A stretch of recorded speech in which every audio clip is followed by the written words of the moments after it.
Hello friends, welcome back to our channel. So friends, आज का जो हमारा टॉपिक है वो है आय प्रभाव, जिसे हम इनकम इफ़ेक्ट बोलते हैं। आज मैं आपको बताऊंगी कि आय प्रभाव क्या होता है। देखिए, जब उपभोग की जा रही वस्तुओं को स्थिर मान लिया जाता है और उपभोक्ता की आय में परिवर्तन होता है, तब उपभोक्ता की मांग में जो परिवर्तन होता है उसे आय प्रभाव कहते हैं। सिंपल सी बात है, आप किसी भी चीज़ का यूज़ कर रहे हैं, ठीक है, किसी भी वस्तु का आप यूज़ कर रहे हैं, हम उसको स्थिर मान लेते हैं और आपकी इनकम में कोई भी परिवर्तन होता है। मान लीजिए जैसे कि आपकी इनकम बढ़ गई या फिर आपकी इनकम घट गई, तो आप जो वस्तु का यूज़ कर रहे हैं उसकी जो मांग होगी उसमें जो परिवर्तन होगा ना, वो होता है हमारा आय प्रभाव। जैसे कि मान लीजिए फॉर एग्जांपल आप पेन्स का यूज़ करते हैं लिखने के लिए, ठीक है। अब आपकी इनकम बढ़ जाती है या फिर आपकी इनकम घट जाती है, ठीक है। तो क्या होगा, जो आप वस्तु का उपभोग कर रहे हैं उसकी मांग पर जो इफ़ेक्ट पड़ता है, जैसे कि मान लीजिए आपकी आय बढ़ गई तो आप क्या करेंगे, पेन्स ज़्यादा ख़रीदेंगे। और अगर आपकी आय घट जाती है तो पेन क्या कर देंगे, आप कम खरीदेंगे। तो इससे मांग में जो परिवर्तन होता है उसे हम आय प्रभाव बोलते हैं। देखिए, आय प्रभाव उपभोग मात्रा में परिवर्तन को बताता है, जो केवल आय परिवर्तन के कारण उत्पन्न होता है। यही जबकि वस्तुओं की कीमत स्थिर है, ठीक है। ये बात आपको समझ में आ गई होगी। आय प्रभाव जो होता है, जो आप कंज्यूम कर रहे हैं, जो आप जिन वस्तुओं का आप उपभोग कर रहे हैं, आय प्रभाव उसको बताता है।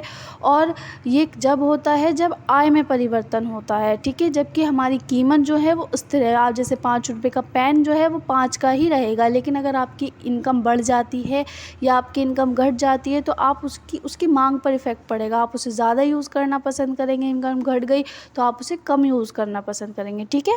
ये अब आपका कुछ इस तरीके का आपकी बुक में डायग्राम होगा। अब मैं आपको ये डायग्राम समझाती हूँ। देखिए, इसमें जो हमारी वाई वस्तु है और एक हमारी एक्स वस्तु है, इनकी कीमतें क्या हैं, इनकी कीमत स्थिर है, इनकी कीमत में कोई परिवर्तन नहीं हो रहा है। देखिए, ए और बी हमारी आय है, हमारी इनकम है। देखिए, जैसे जैसे हमारी इनकम बढ़ती जाती है तो हम क्या करते हैं, A1 B1 पर पहुंच जाते हैं, ठीक है। फिर हमारी इनकम बढ़ती है तो हम क्या करते हैं, वस्तुओं को ज़्यादा कंज्यूम करते हैं, ज़्यादा उपभोग करते हैं। तो हमारी A1 B1 से हमारी रेखाएं कहाँ चली जाती हैं, ऊपर की ओर चली जाती हैं, A2 B2, ठीक है। और जो E है, E1 E2, ये हमारी कीमत रेखाएं, ये हमेशा स्थिर रहती हैं। और अगर हम इन तीनों बिंदुओं को एक साथ मिलाएंगे तो हमारा क्या मिल जाएगा, हमें ICC कर्व मिलेगा। इसे क्या बोलते हैं हम, इनकम कंजप्शन कर्व, ठीक है, आय उपभोग कर्व, इसी को हम आय उपभोग कर्व बोलते हैं, ठीक है।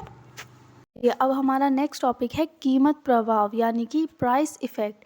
कीमत प्रभाव के अंतर्गत उपभोक्ता की आय को स्थिर मान लिया जाता है, ठीक है, जबकि वस्तुओं की मूल्य में परिवर्तन होता रहता है, ठीक है। माना उपभोक्ता की आय और वाई वस्तु की कीमत स्थिर रहे, परंतु एक्स वस्तु की कीमत में परिवर्तन हो, तो एक्स वस्तु की कीमत में परिवर्तन होने से उसकी मांगी गई मात्रा में जो परिवर्तन होता है उसे कीमत प्रभाव कहते हैं।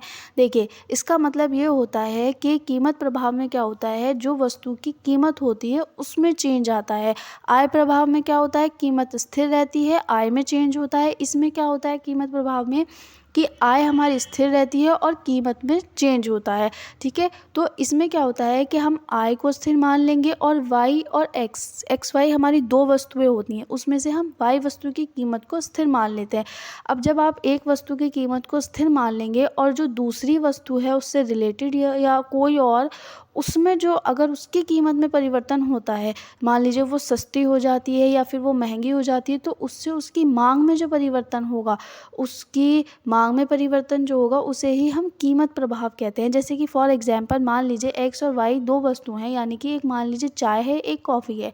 अब मान लीजिए हम चाय की कॉफ़ी की कीमत को स्थिर रखें और चाय की कीमत में परिवर्तन कर दें। जैसे कि मान लीजिए चाय को महंगी कर दें या फिर चाय को सस्ती कर दें, तो वाई वस्तु की कॉफ़ी की कीमत तो स्थिर है, लेकिन जो अगर चाय है हमारी वो सस्ती हो जाएगी तो उसकी मांगी गई मात्रा में जो परिवर्तन होगा उसे ही हम कीमत प्रभाव कहते हैं।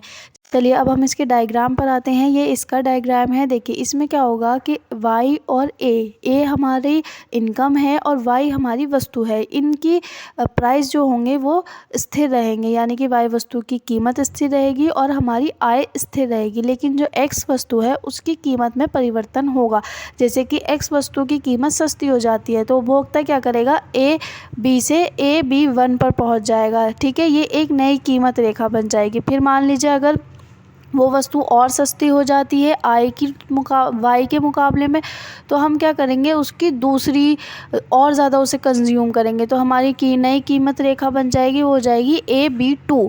और अगर हम इन तीनों को मिला देंगे तो क्या हो जाएगा, प्राइस कंजप्शन कर्व, ये हमारा PCC कर्व बन जाएगा, जिसे हम कीमत उपभोग वक्र बोलते हैं, यानी कि PCC। ठीक है, चलिए अब हम अपने नेक्स्ट टॉपिक पर आते हैं। नेक्स्ट टॉपिक है हमारा प्रतिस्थापन प्रभाव, यानी कि सब्स्टिट्यूशन इफ़ेक्ट। देखिए जब उपभोक्ता की आय में कोई परिवर्तन ना हो और तथा दोनों वस्तुओं के सापेक्ष कीमतों में परिवर्तन हो जाए तो इसके फलस्वरूप किसी वस्तु की मांग में जो परिवर्तन होता है उसे प्रतिस्थापन प्रभाव कहते हैं। ये थोड़ा सा मुश्किल है, मुश्किल नहीं है, लेकिन आप इसे थोड़ा सा समझेंगे। देखिए जब उपभोक्ता की आय में कोई परिवर्तन ना हो और सापेक्ष वस्तुएं वो होती हैं जो एक दूसरे से रिलेटिव्स होती है, जैसे कि मान लीजिए कार और पेट्रोल, पेन रिफ़िल, चाय कॉफ़ी, ये क्या होती हैं, ये एक दूसरे से रिलेटेड होती हैं। अगर इनमें से जैसे कि मान लीजिए कार महंगी हो गई, पेट्रोल सस्ता हो गया, तो फिर ये एक दूसरे से रिलेटिव होती हैं, एक दूसरे से इफ़ेक्ट होती हैं। अगर पेट्रोल महंगा हो जाएगा तो कार की कीमत पे इफ़ेक्ट पड़ेगा, अब कार महंगी हो जाएगी तो पेट्रोल की कीमत पे इफ़ेक्ट पड़ेगा। या पेन है, कॉफ़ी है, ये सब चीज़ें, बहुत सारी चीज़ें होती हैं ऐसी।